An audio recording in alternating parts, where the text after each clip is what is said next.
We are continuing to follow breaking news. The United States Geological Survey says that the Northeast has been hit by a 4.8 magnitude earthquake. They report the epicenter is White House Station in central New Jersey, but shaking could be felt in parts of New York, New Jersey, Pennsylvania, and Connecticut. Dr. Judith Hubbard has spent 30 years studying earthquakes around the world, is currently a visiting scientist at Cornell University, and joins us now. Thanks so much, Judith, for being with us. First of all, as we sort of get our heads around what took place, for many of us here in the Northeast, it's the first time we've experienced something like this in this part of the world. Can you, first of all, talk about the rarity of a quake like this on the East Coast? Sure. And so most of the time when we hear about earthquakes, we hear about them happening along plate boundaries, which in the United States includes California, Oregon, Washington, and Alaska. But here on the East Coast, people often don't realize that there are earthquakes here as well. Those earthquakes are usually quite a lot smaller and quite a lot more rare, and they don't happen on plate boundary faults. They typically happen on very old faults that are reactivating due to large-scale tectonic stresses. The earthquake that just hit New Jersey is one of the largest that's ever hit the New York City area. So, Judith, I'm wondering, you said that large-scale tectonic stresses, to use your phrase, that is something that could potentially contribute to an earthquake. We don't know exactly, obviously, at this stage, what surrounded this event. But I wonder, what are those kinds of large-scale tectonic stresses? What does that actually mean? Yeah, that's a good question. So most of the time we think about, one plate is moving past another plate, and that makes a lot of sense because you have to have fractures between the two plates. Here we are in the middle of a plate, but even when you're in the middle, when plates are moving past each other on the edges, that can cause stresses to transmit into the interiors of the plates. So the stresses don't just stay on the edges. The whole plate is getting squished and bumped and squeezed, and that can cause stresses on these old fractures that exist inside the plate. And actually, the location where the earthquake happened is on a fault that we know about. It's a really super old fault that probably formed about 200 million years ago when North America first split off of Africa. But it's still a fault. It's still a fracture in the earth. And so when you have these stresses being transmitted into the interior, they're often going to cause slip on places where the crust is weaker. So places where the crust is already broken in the past.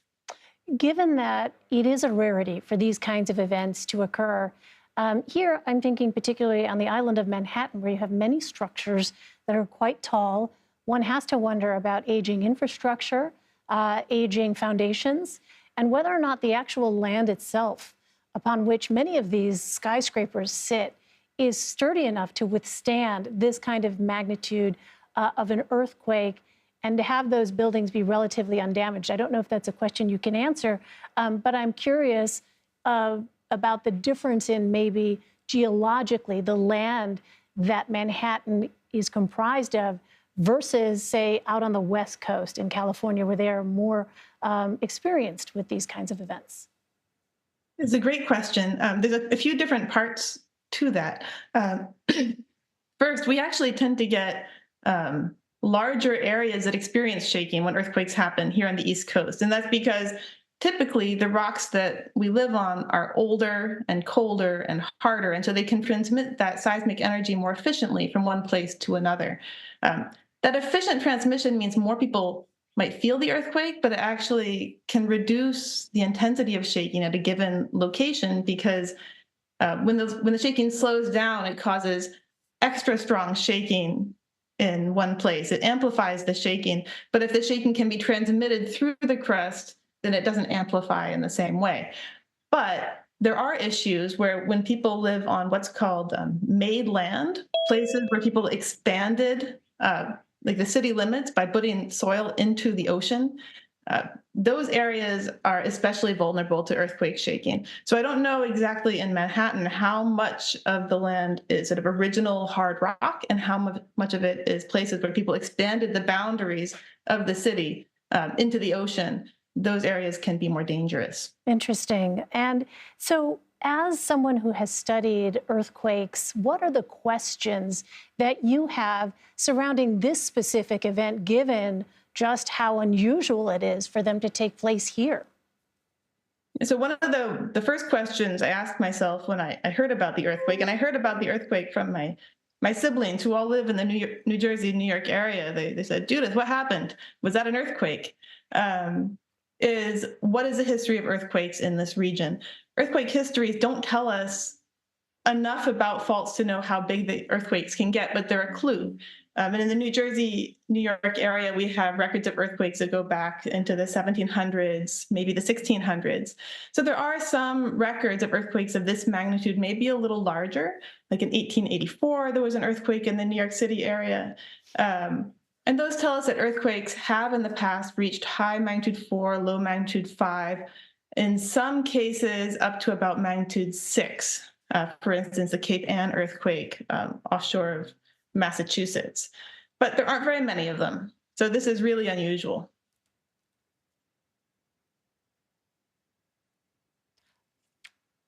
Judith, I'm so sorry you dropped out for just a moment, but for our viewers that may just be joining us now, it is just before noon here on the East Coast, and we are continuing to follow breaking news here. Again, the United States Geological Survey says that the Northeast has been hit by a 4.8 magnitude earthquake, and we are fortunate to be joined by Judith Hubbard, who has spent 30 years combined studying earthquakes around the world, currently is a visiting scientist at Cornell University.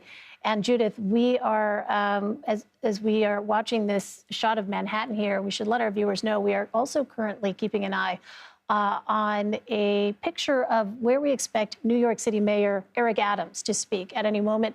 So when that happens, we'll, of course, bring that to you.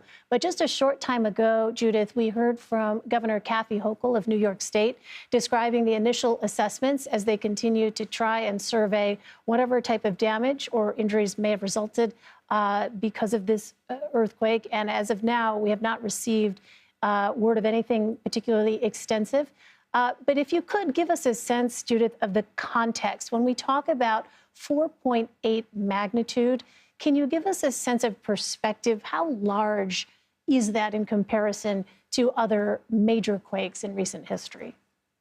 Sure. A magnitude 4.8 is not that large. It's large enough to cause moderate shaking near the epicenter, low levels of shaking further away. Some of the shaking reports for this earthquake come from 1,000 kilometers away. That's maybe 600 miles. So that's really far. But the shaking intensities were relatively low. In comparison, there was just an earthquake in Taiwan, a magnitude 7.4. A 7.4 releases about 8,000 times as much energy as a magnitude 4.8. So it's clearly a much larger event than the recent magnitude 4.8. One thing that people will probably need to watch for now is aftershocks of this earthquake.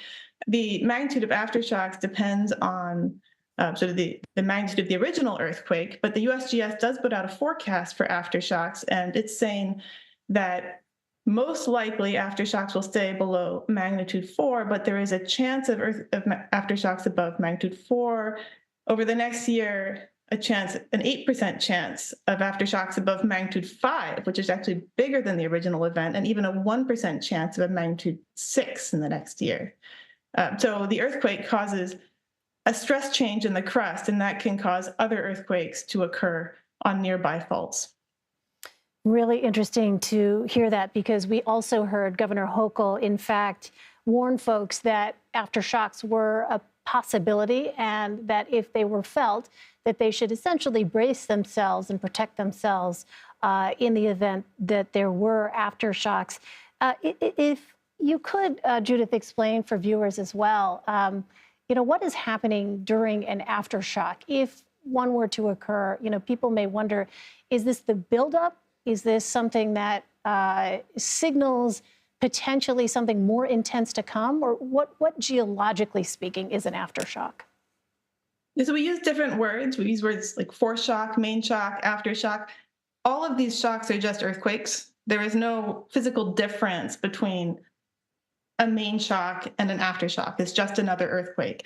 But we call them aftershocks because we know that after a large earthquake or even a moderate earthquake, that it causes this change in the stresses on the faults. And so we typically see more earthquakes after the first one.